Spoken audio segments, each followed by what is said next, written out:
রোজা এবং সালাত কোনটা বেশি গুরুত্বপূর্ণ ইসলামে? এই দুটোই কিন্তু ইসলামের যে ৫টা স্তম্ভ, সেই ৫টা স্তম্ভগুলোর মধ্যে এই দুটি আছে। আমাদের ইসলামের যে মৌলিক যে পিলার, যে মৌলিক যে স্তম্ভ, প্রথমে হচ্ছে কালেমা, তারপর হচ্ছে নামাজ, তারপর হচ্ছে রোজা, তারপর হজ অ্যান্ড দেন জাকাত। সো একটিকে বাদ দিয়ে আরেকটি কখনো আমরা ব্যালেন্স করতে পারবো না। একটিকে বাদ দিয়ে আরেকটিকে আমরা কখনো আমল করতে পারবো না। বিশেষ করে আমরা দেখতে পাই পবিত্র সিয়াম সাধনার মাসে আমরা অনেকে সিয়াম রাখি, মাশাল্লাহ, কিন্তু আমরা নামাজটা পড়ি না। আসুন কোরআন এবং হাদিসের আলোকে জেনে নিন নামাজ পড়ার বা কায়েম করার গুরুত্বপূর্ণতা কি, সাথে করে রোজার। একটা খুব ইন্টারেস্টিং তথ্য আপনাদেরকে শেয়ার করি, সেটা হচ্ছে রাসূল সাল্লাল্লাহু আলাইহি ওয়াসাল্লামকে আল্লাহ সুবহানাহু ওয়া তাআলা যখন মেরাজে দিয়েছেন আল্লাহ রাসূল সাল্লাল্লাহু আলাইহি ওয়াসাল্লাম, তখন দুটো জিনিস সরাসরি দিয়েছিলেন। একটি হচ্ছে সালাত, ৫ ওয়াক্ত নামাজ, আর একটি হচ্ছে সূরা বাকারার শেষ ২ আয়াত। এই দুটো জিনিস আল্লাহ রাসূল সাল্লাল্লাহু আলাইহি ওয়াসাল্লামকে আল্লাহ সুবহানাহু ওয়া তাআলা সরাসরি দিয়েছিলেন, কোনো ওহীর মারফত আল্লাহ সুবহানাহু ওয়া তাআলা দেননি।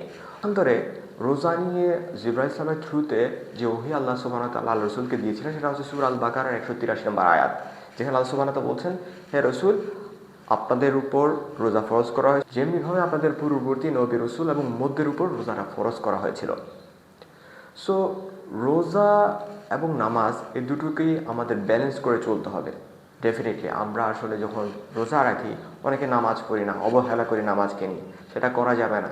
যেখানে এই নামাজকে সরাসরি আল্লাহ সুবহানাহু ওয়া তাআলা রাসূলের হাতেই দিয়েছেন, কোনো ওহীর থ্রুতে না, দ্যাট মিনস এটার ডেফিনেটলি এটা গুরুত্বপূর্ণতা অনেক বেশি, সেটার তাৎপর্যপূর্ণতা অনেক বেশি। অ্যাট দ্য সেম টাইম রোজার ক্ষেত্রেও একটা আরেকটাকে বাদ দিয়ে করা যাবে না, একটা আরেকটার সাথে একেবারে ওতপ্রোতভাবে জড়িত, অপরিহার্য। পবিত্র কোরআন কারিমে এই নামাজ নিয়ে ৬৭ বার বলা হয়েছে। অন দ্য আদার হ্যান্ড রোজা নিয়ে বলা হয়েছে, বাট নামাজের মতো না। এবং আমাদের যে রোজা রাখতে হয়, এই রোজার মাধ্যমে আমরা যে তাকওয়া অর্জন করি, সেই তাকওয়া অর্জনটা একমাত্র সালাতের মাধ্যমেই সম্ভব।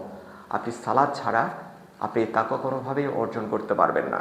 কারণ কোরআন কারিমে বলা আছে যে নিশ্চয়ই আমার এই সালাত মন্দ কাজ থেকে বিরত রাখে।